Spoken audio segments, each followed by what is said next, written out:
زمونږ په دې معاشره کې موږ او تاسو وینو چې ډېر خلک داسې دي چې هغه بانګیان، مړزان، دارنګې شادوګان سپي ساتي او په هغې باندې کافي خرچې کوي.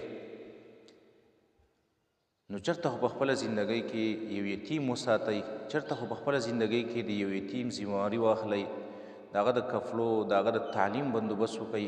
رسول الله صلی الله علیه وسلم فرمایي: انا وکافل الیتیم فی الجنة هکذا واشار بالسبابة والوسطى وفرج بینهما. رسول الله صلی الله علیه وسلم زه او هغه سړی چې د یتیم کفالت کوي دا به په جنت کې داسې یو ځای لکه څنګه چې دا دوه ګوتې یو ځای دي.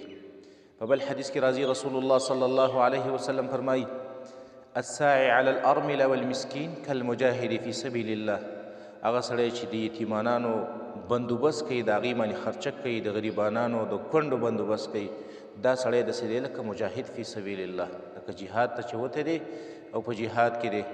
په بل حدیث کې داسې دی چې دا سړی داسې دی لکه ټول عمر چې روژه او سره بوزه کېږي نه او ټول عمر په قیام اللیل کې. په یو بل حدیث کې راځي رسول الله صلی الله علیه وسلم فرمایي: من قبض یتیما من بین المسلمین الى طعامه وشرابه ادخله الله الجنة البتة الا ان يعمل ذنبا لا يغفر. رسول الله صلی الله علیه وسلم څوک چې یو یتیم خپل کور ته راولي او په هغه باندې طعام وخوري، په هغه باندې اوبه وڅښي، نو ادخله الله الجنة البتة، دا سړی به خامخا الله جنت ته نباسي.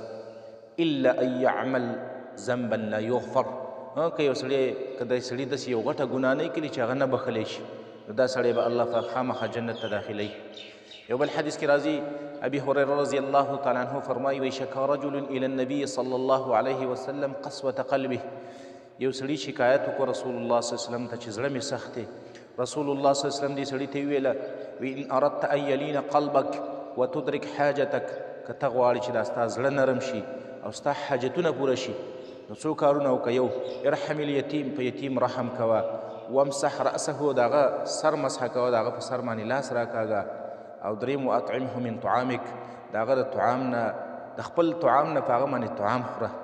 په بل حدیث کې راځي رسول الله صلی الله علیه وسلم فرمایي: چا چې د یتیم سر مسحه کو او د الله د رضا دپاره یې مسحه کو، د هغه په سر باندې لاس کېښودو، نو کتب الله له بكل شعرة من رأسه حسنه.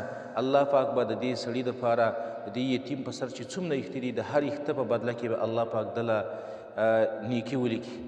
نو ډېر خلک هغه دغه حیوانات ساتلی شي، په شادو خرچه کولی شي، په یو سپي خرچه کولی شي، په یو مړس خرچه کولی شي، خو یتیم باندې خرچې ته هېڅوک هم نه دي تیار. حال دا دی چې دا ډېر لوی اجر لري، دا د ډېر لوی اجر خاوند کېدلی شي کله چې یو انسان د یتیم ذمهواري واخلي، د هغه د جامې بندوبست کوي، د هغه د خوراک بندوبست کوي، د هغه د تعلیم